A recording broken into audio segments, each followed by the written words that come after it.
I didn't find out because of a lipstick stain on a collar or a mysterious late-night text glowing on a bedside table. Those are the cliches of people who aren't paying attention. I found out because Avery forgot that I am the one who built the nervous system of this house. To her, I'm just Beckett, the guy who spends too much time staring at lines of code, the husband who is good with his hands, when the Wi-Fi acts up the man who provides a comfortable, predictable life in the suburbs of Virginia. She thinks my mind is a series of spreadsheets dry and devoid of intuition. She calls me the human algorithm when she's feeling playful and a cold machine when she wants to pick a fight. She has no idea that a machine's greatest strength isn't just processing its memory. We've been married for 7 years. In the beginning, it was all golden light and shared dreams. She was the high-flying financial consultant with a laugh that could fill a room, and I was the back-end developer who loved the way she organized the world. But somewhere along the line, the data shifted. The patterns changed. It started with a smart lock on our front door. I designed the security protocols myself. One Tuesday, while I was supposedly deep in a remote server migration for a client in California, my system sent a silent ping to my watch. A secondary guest code had been entered at 2:14 p.m. It wasn't the maid and it wasn't the gardener. When I checked the energy grid for the house, I noticed a sudden sharp spike in hot water usage in the primary suite's walk-in shower exactly 10 minutes later. Avery was supposed to be in back-to-back meetings in D.C. until 6 p.m. Most men would have stormed home. Most men would have called and screamed. But I'm not most men. I sat in my darkened home office, my face illuminated by the blue light of 3 monitors, and I felt a strange, icy clarity wash over me. My heart didn't shatter, it recalibrated. If the person I shared my life with was treating our marriage like a system to be exploited, then I would treat her like a security threat. I opened a new triple encrypted partition on my private server. I named the folder The Audit. That evening, when Avery walked through the door at 6:30 p.m., she looked radiant. She smelled like expensive bergamot and success. She dropped her designer bag on the marble island and leaned over to kiss my cheek. It was a practiced movement, a line of code she had executed 1,000 times. "Rough day, honey," she asked, her voice light and airy. "You look like you've been staring at the screen for 12 hours straight. You really need to get out more. It's not healthy to live in your head like that." I looked at her. Really, looked at her. I saw the slight dampness at the roots of her hair that she tried to hide with dry shampoo. I saw the way her eyes darted to her phone the second it vibrated on the counter. "Just a few bugs in the system, Avery," I said, my voice as steady as a heartbeat. "Nothing I can't fix." She laughed, a sharp melodic sound that used to make me feel warm, but now felt like glass scraping against my ribs. "You and your bugs. You're so literal, Beckett. It's honestly a miracle you functioned before I came along to manage your social life." She thinks I'm a fool. That's the most dangerous part of her betrayal, the condescension. In her mind, I am a low-processing unit incapable of complex emotional reasoning. She sees my silence as ignorance. She sees my stability as a lack of ambition. As she walked away to pour herself a glass of Chardonnay, she didn't notice that I wasn't looking at the code on my screen anymore. I was looking at the timestamp of her shower. The next few weeks were a masterclass in psychological endurance. To keep the audit clean, I had to be the perfect husband. I made the hazelnut coffee she loved every morning. I listened to her talk about her high-stress clients and the exhausting travel she had coming up. I even went to the dinner party she hosted for her firm's top brass. I sat there at the head of my own table, surrounded by people who looked at me like I was a piece of sturdy, uninteresting furniture. Avery was in her element, holding court, her hand resting casually on the sleeve of Nolan's charcoal suit. Nolan was a senior partner, a man with a booming laugh and teeth that were too white. I watched the way Avery's fingers lingered on his arm a second too long. I watched the way she laughed at his jokes that weren't even funny. "Beckett is the anchor," Avery told the group, her voice dripping with a faux affection that felt like venom. "He keeps the lights on and the servers running so I can go out and actually see the world. I don't know what he'd do without me to tell him what color tie matches his shirt." The table erupted in polite, stifled laughter. Nolan looked at me with a mixture of pity and triumph. He thought he was the alpha in the room because he was sleeping with my wife. He thought he was winning because he was taking something from me that I was too simple to protect. I just took a sip of my water and made a mental note to check the GPS logs on the Tesla the next morning. I'm just happy to provide a stable foundation, Avery, I said, smiling at her. Stability is underrated. You never realize how much you need it until the ground starts to give way. She didn't even flinch. Her overconfidence was a suit of armor. She truly believed she was untouchable.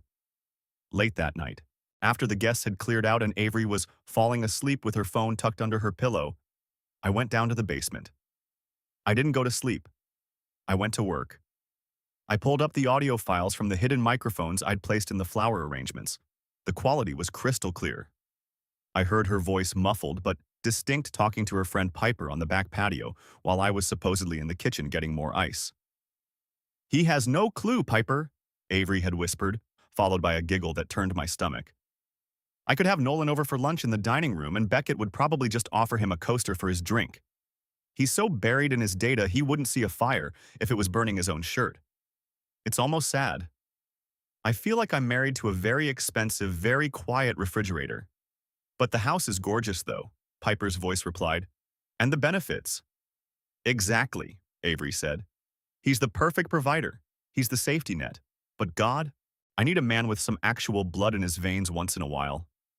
Nolan. He's different. He's exciting. Being with Beckett is like reading a manual. Being with Nolan is like living a story. I played the clip back 3 times. I wanted the words to burn. I wanted to feel every ounce of the sadness she felt for me. I needed that fire to harden the steel of my resolve. I opened the ledger and created a new entry under character assessment. I transcribed her words exactly. I wasn't a refrigerator, I was a vault. And I was starting to change the combination. The betrayal wasn't just physical, it was financial. As a financial consultant, Avery was meticulous with other people's money, but she was becoming sloppy with ours. Or rather, she thought I wasn't looking at the communal accounts. I noticed small recurring withdrawals. Cash. Then there were the business expenses that didn't add up. A 3-night stay at a boutique hotel in Charleston when her itinerary said she was in Chicago for a conference. A dinner for 2 at a Michelin star restaurant in D.C. on a night she told me she was working late at the library to finish a white paper. I tracked every cent. I didn't stop her. In fact, I made it easier. I suggested we move some of our savings into a new high-yield account that I had actually structured as a series of separate legal entities. I started shifting the equity of our home into a trust, making it look like a tax-sheltering move that she, in her arrogance, praised me for. "Look at you, Beckett, learning some financial tricks," she'd said, patting my hand like I was a clever dog. "I'm proud of you. Maybe there's a bit of a shark in you after all." "I'm just learning from the best, Avery," I replied. "Living like this is a slow poison." Every time she touched me, I felt a physical revulsion that I had to mask behind a wall of calculated indifference. Every time she complained about being tired from work, I had to bite my tongue to keep from reciting the exact address of the Airbnb she'd actually spent the afternoon in with Weston. Weston was the other one, the local guy, the thrill. Nolan was for the career, Weston was for the ego. She was diversifying her betrayals and I was the one funding the portfolio. The most difficult part was the shadow of our child. We have a son, Leo. He's 5, and he has my eyes but her restlessness. Seeing her tuck him in at night acting the part of the devoted, hard-working mother while I knew she was planning her next late-night meeting, or made my blood boil in a way that code couldn't fix. I had to ensure that when the system finally crashed, Leo was shielded from the debris. I spent hours with my lawyer, a man named Adler, who was as cold and efficient as a blade. We mapped out the wasteful dissipation of marital assets. Every hotel room she paid for with our joint credit card, every gift she bought for her lovers, it was all being categorized as a debt she would eventually owe me. "You're very calm about this," Adler had said during one of our clandestine meetings in a nondescript office park. "Most men in your position want to burn the house down. You're just measuring the ashes." "Burning the house down is a waste of resources," I told him. "I want to own the land the house sat on. I want her to realize that while she was playing a game of checkers, I was rewriting the rules of the engine." The tension in the house began to build, though Avery was too self-absorbed to feel it. It was like the air before a massive summer storm, heavy, thick, and charged with static. I started dropping glitches into her life, just enough to keep her on edge, but not enough to make her suspicious of me. Her phone would lose a specific contact. Her calendar would accidentally delete a meeting invitation. Her smart car would suggest a route that took her right past my office when she was supposed to be somewhere else. I was testing her. I was seeing how far she would go to maintain the lie. She always went the distance. She was a professional. One Friday afternoon, I told her I had to fly to New York for a weekend-long hackathon. It was a classic trap, the kind of thing you see in movies, but I needed a concentrated block of time to finalize the data migration of our assets. I packed my bag in front of her. She even helped me fold my shirts, her face a mask of supportive wifely duty. "I'll miss you, honey," she said, leaning against the doorframe of our bedroom. "But it'll be good for you to be around people. Maybe you'll come back with some personality." She laughed that glass shards laugh again and kissed me goodbye. I felt the bergamot on her skin. I felt the lie in her breath. "Nee!" Orf. I didn't go to New York. I drove to a small rented apartment 3 towns over a place I'd leased under a shell company name months ago. I set up my command center. From there, I watched the house. Within 2 hours of my departure, the smart lock pinged. Guest code 2. Nolan. An hour later, another ping. Guest code 3. Weston. She was having them both over. At the same time, no, she was staggered. She was managing them like clients. Nolan in the dining room for a business dinner, and Weston later for the after-party. The sheer audacity of it was breathtaking. She was using my house, my furniture, my security system to facilitate a revolving door of infidelity, all while mocking the man who built it for her. I sat in the dark of the apartment, the glow of the monitors reflected in my glasses. I watched the thermal imaging from the house's sensors. I could see the heat signatures of 2 people moving through the kitchen. I could hear the audio, the clink of wine glasses, the sound of her voice telling Nolan how exhausted she was from dealing with me. "He's just so heavy," she told him. "He's like a lead weight. I feel like I'm dragging him through life. Thank God I have you to keep me sane." Nolan's response was a low rumble of agreement. "You deserve better, Avery. You deserve a life that's as fast as you are. Once the papers are served and you get the house, we won't have to hide anymore." "I know," she sighed. "Just a few more months of playing nice. I can handle him for that long. He's too stupid to notice anyway." I reached out and touched the screen, tracing the outline of her heat signature. "Avai tang nua," I whispered to the empty room. "Jung vai Avery, sutin la vai ji." The weekend was a blur of high-speed data transfers and legal filings. By Sunday night, the audit was complete. I had every receipt, every recording, every GPS coordinate. I had the legal framework to prove she had violated the morality clauses in her own employment contract, which would cost her the career she prized above all else. I had the proof of financial dissipation that would leave her with a massive debt to the estate instead of a payout. I had the records that showed she was an unfit primary caregiver due to the people she was bringing into the home around our son. I drove back home on Monday morning, arriving just as the sun was beginning to bleed over the horizon. The house was quiet. The guests were gone. The air inside felt stale, tainted by the presence of the men who had been there. I went into the kitchen and started the coffee. The hazelnut scent filled the room, a familiar domestic lie. I sat at the island and opened my leather-bound journal, the physical backup of the digital audit. I turned to the very last page. I heard the soft padding of footsteps on the stairs. Avery appeared wearing my old college sweatshirt, her hair a mess, looking like the woman I had once loved. She saw me and stopped, a flicker of something. Was it guilt? No, it was just surprise crossing her face. "Beckett, you're back early," she said, her voice husky from sleep. "How was the hackathon? Did you win a prize for being the best at math?" She walked toward the coffee pot, her movements slow and confident. She didn't notice that I wasn't wearing my glasses. She didn't notice that my hands weren't on a keyboard. They were resting flat on the counter, steady and still. "I learned a lot, Avery," I said. My voice sounded different to my own ears, sharper like a blade being unsheathed. I learned exactly how the system handles a total failure.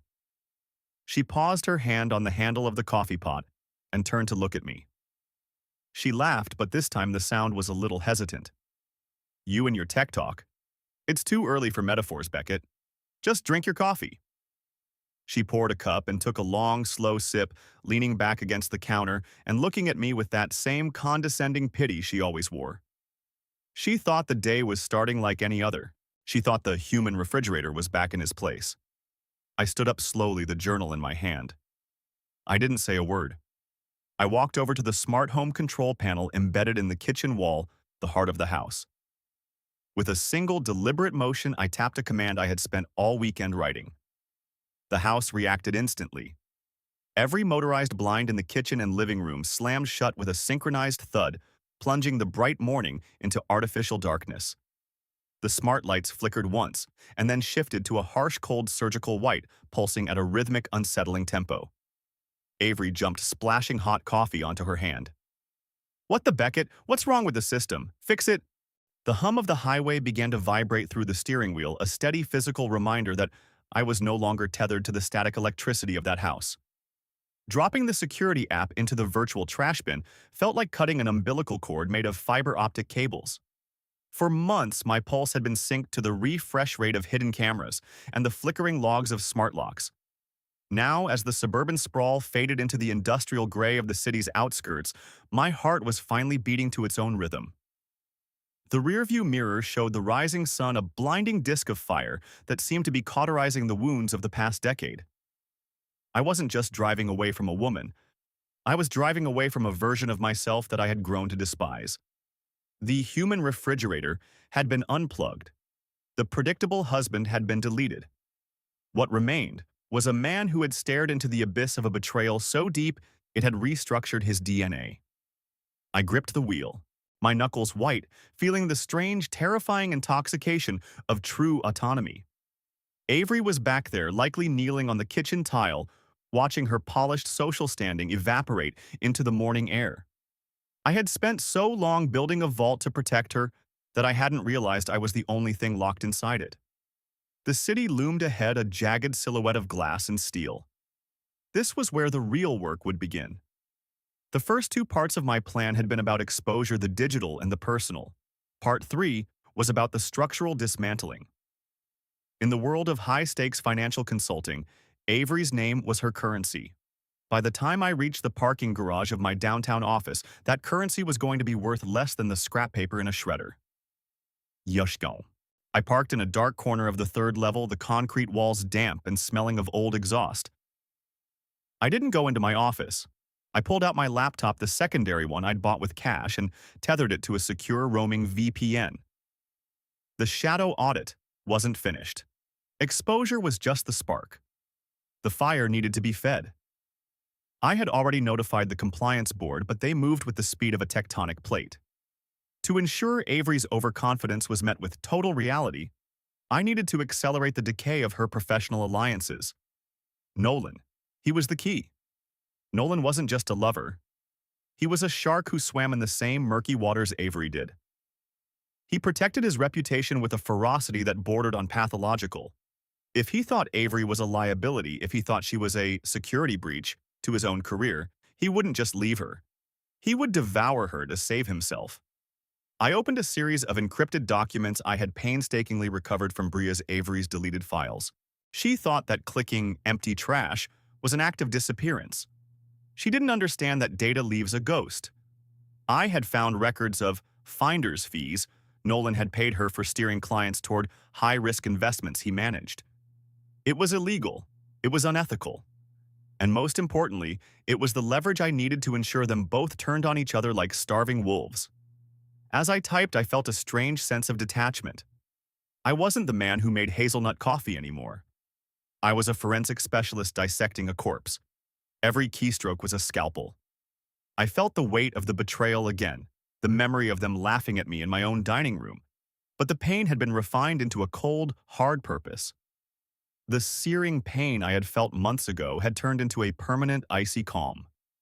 "Have you ever seen a house of cards fall?" I whispered to the empty car. It doesn't happen all at once.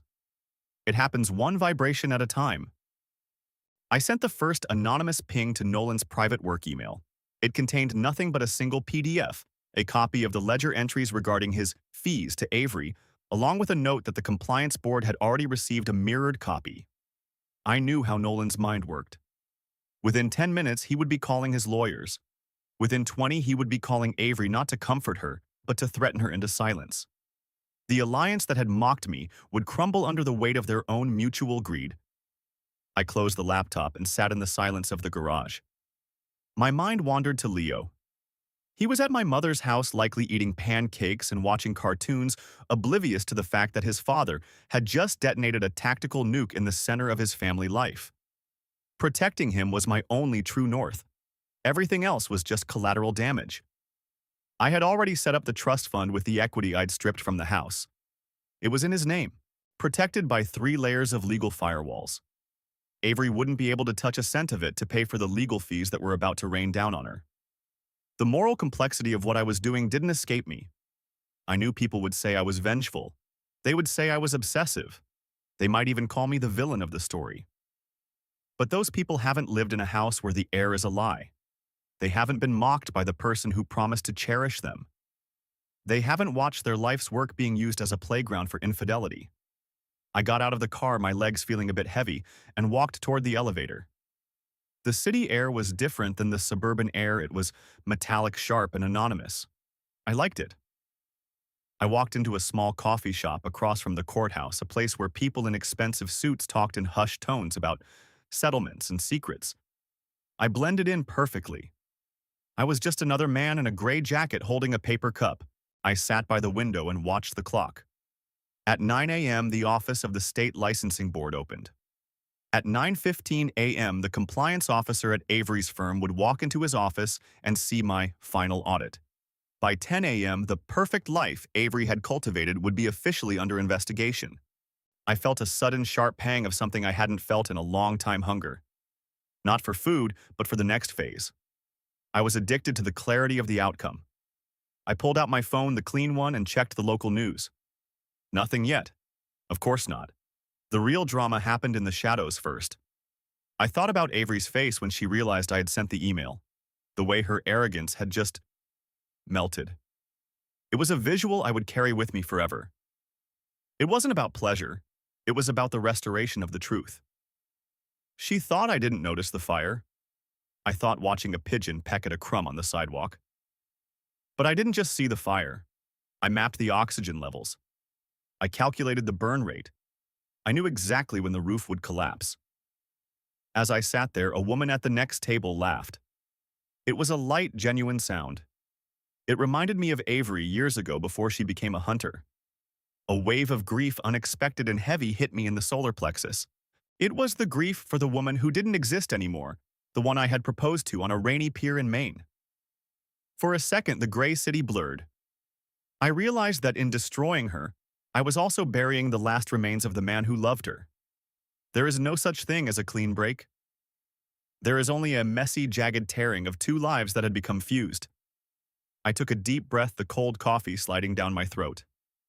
I couldn't afford the luxury of grief yet. The audit was in the Leo protection phase. I stood up and walked toward the courthouse. I had an appointment with a family law specialist who didn't know the meaning of the word mercy. If Avery wanted to play the victim, she would have to do it from a position of total professional and financial ruin. I wasn't just seeking a divorce. I was seeking a total annulment of her influence over my life and my son's future. The stillness of my mother's kitchen felt like a heavy velvet curtain dropping over a stage that had been burning for months. Sitting there with Leo's steady breathing against my shoulder, I realized that true victory wasn't the moment I saw Avery crumble in the kitchen light. It was this silent, unremarkable Tuesday night where no one was lying to me. The shadows in the corner were just shadows, not hiding places for hidden microphones or secret agendas. For the first time since I opened the audit, the buzzing in my brain, the constant high-frequency analytical whirring had ceased. I wasn't a hunter anymore. I was just a man holding his son. I carefully transferred Leo to the small guest bed, tucking the faded quilt around his chin. He stirred, mumbling something about train tracks, before falling back into the deep, uncomplicated sleep of the innocent. I lingered in the doorway for a long time, watching the rise and fall of his chest. Avery had once told me that I lacked actual blood in my veins, implying I was a cold, mechanical observer of life. But as I stood there, the fierce, protective ache in my heart felt more real than any thrill she had chased in hotel rooms. I wasn't a machine. I was a man who had built a fortress around the only thing that mattered. Stepping back into the living room, I found my mother waiting with 2 mugs of tea. She didn't ask for details. She had seen the way I looked when I arrived, tempered like cold steel. "The house is gone, isn't it?" she asked softly, her eyes searching mine. "The house is still there, Mom," I replied, taking a seat opposite her. "But the illusion is gone. I filed the papers. Avery. She's finding out that when you trade your soul for a lifestyle, the debt eventually comes due. You did what you had to do, Beckett. But don't let the fire you lit stay in your eyes forever. You have to live in the light now for him." I nodded, the steam from the tea warming my face. She was right. The audit had served its purpose as a weapon, but I couldn't let it become my personality. I had spent months thinking like a predator to catch one. Now I had to figure out how to be a person again. But the world outside didn't stop just because I had found a moment of peace. My phone, which I had left on the kitchen counter, vibrated. It wasn't a security alert or a desperate text from Avery. It was an email from Adler, my lawyer. The subject line was brief: "Confirmation of professional sanctions." I opened it. The compliance board at Avery's firm hadn't just opened an investigation. They had moved with a swiftness that suggested they were terrified of the liability she represented. Based on the financial logs I provided, proving she had used company accounts to facilitate her personal trysts and kickback schemes, they had terminated her contract effective immediately for cause. Her professional license was under review for permanent revocation. I sat back, the cool ceramic of the mug in my hands. In the high-stakes world of DC finance, this was a death sentence. Avery had lived for the prestige, the title, the Bria persona that sold a dream of perfection. Without it, she was just a woman with a mountain of legal debt and a reputation that would make her radioactive to any employer. A few hours later, the final blow landed. It came via a forwarded message from a contact in her social circle. Piper had abandoned ship, facing potential legal repercussions for aiding and abetting Avery's financial fraud. Piper had handed over all their text communications to the lawyers. The messages were a grotesque roadmap of their disdain for me. "Beckett found another bug in the server today. He's so cute when he thinks his work matters. Anyway, Nolan is taking me to the rooftop at the Hay Adams tonight. See you there." Seeing it in black and white didn't hurt anymore. It was like looking at the code of a virus that had already been quarantined. It was proof of a sickness I was no longer infected with. I spent the next several days in a state of quiet productivity. I didn't return to our old house. I sent a professional moving crew to pack up the things I wanted, mostly Leo's toys, my books, and the few heirlooms that hadn't been tainted by her presence. The rest, the granite, the marble, the high-end appliances that had witnessed her lies, I left for the bank to settle. Avery tried to call from a burner phone one last time. I answered not out of weakness but to finalize the closure. "You won, Beckett," she spat, her voice sounding ragged, stripped of the polished charm she had used to manipulate the world. "I'm in a motel. My accounts are frozen. My firm fired me. Everyone knows. Is this what you wanted, to see me in the dirt? I didn't want you in the dirt. Avery," I said, my voice steady, devoid of the anger she was likely hoping for. "I just wanted to live in the truth. You chose the dirt. You chose to mock the man who supported you. You chose to bring strangers into our son's home. I didn't ruin you. I just stopped hiding who you were." "I hate you," she whispered, the words trembling with a venom that no longer had any bite.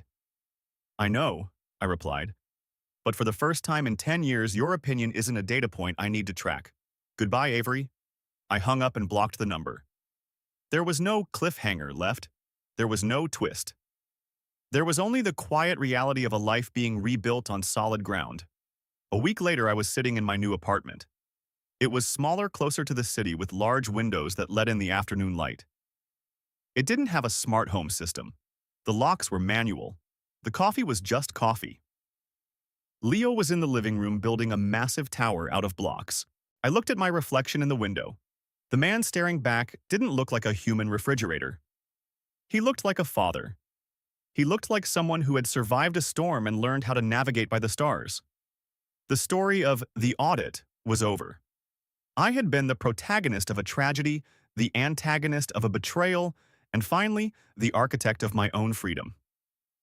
I walked over to Leo and sat on the floor with him. He handed me a blue block. "Build with me, Daddy." "Always, Leo," I said, taking the block. "We're going to build something that never falls down." As we worked together, the sun began to set over the city, casting long, warm shadows across the room. The world was loud, chaotic, and beautiful. And for the first time, I wasn't just watching it through a lens or a log. I was in it. I was home. I looked at the camera lens, or rather the imaginary audience I had been speaking to throughout this journey. "Sometimes," I said to the quiet room, "the hardest part isn't finding the truth. It's living with it after you do. But I can tell you one thing. The air is a lot easier to breathe when you aren't holding your breath for the next lie." I stood up and walked to the window, watching the lights of the city flicker on like 1,000 tiny data points in the dark. But they weren't mine to manage. I reached out and closed the blinds, not because I was hiding, but because I was finally done watching. "I'm sitting here now, and the silence is the most beautiful thing I've ever heard," I whispered. "If you're out there and you're living in a lie, just know that the truth doesn't just destroy. It clears the ground so you can finally start to grow." Thanks for listening. Don't forget to look after the people who actually look after you. I turned away from the window and walked back to my son, leaving the ledger of the past in the shadows where it belonged. The screen of my life went black, but the heart of it was just beginning to beat.